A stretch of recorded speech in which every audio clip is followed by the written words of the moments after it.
Nagpahayag ng mahigpit na pagtutol si House Deputy Minority Leader at Bayan Muna Representative Carlos Isigani Zarate sa mabilis na pagkakaapruba ng prangkisa ng Manila Water at Maynilad sa unang araw pa lamang ng pagdinig ng House Committee on Legislative Franchise.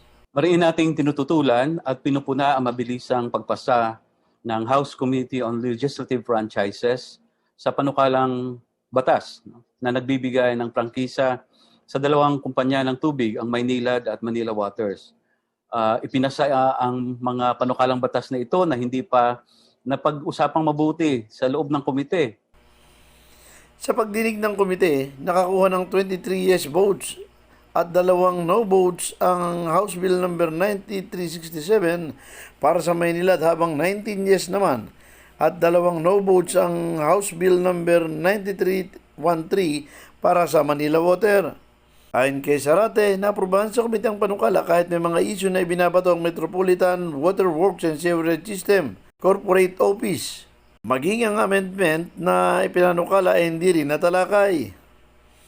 Kabilang sa mga kinukwestiyon ay ang overlapping ng concession agreement, mga charges na ipinato sa mamamayan tulad ng environmental charges na kumukolekta since 1997 na dapat i-account ng dalawang water companies.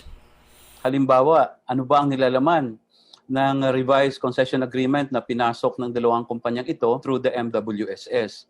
Despite the objections or concerns raised also by the MWSS Corporate Office itself, na kina-question nito ang posibleng pagiging overlapping ng prangkisa ng MWSS at ang ibibigay na prangkisa dito sa dalawang kumpanyang ito kung ito ay maisabatas. Kinwestiyon din ng kongresista kung bakit masyadong minadali ang pagpasa nito at bakit hindi binukas sa media sa mamamayan ang mga hearings nito. Ito ngayon, mabilis na ipinasa pero hindi ito naging bukas sa publiko.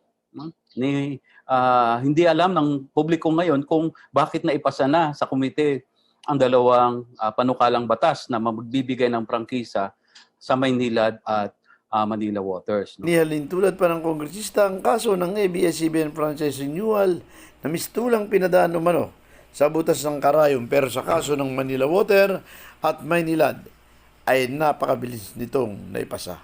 Taliwas ang nangyaring pagdinig naman noong ma-deny ang prangkisa ng ABS-CBN noong karaang taon. Pinadaan sila sa napaka mabusising proseso sa butas ng karayom. But that hearing was made in public, nasa publiko 'yon. Ako naman si Felix Tambong ko nag-uulat para sa DCRJ 810 at Radyo Bandido TV.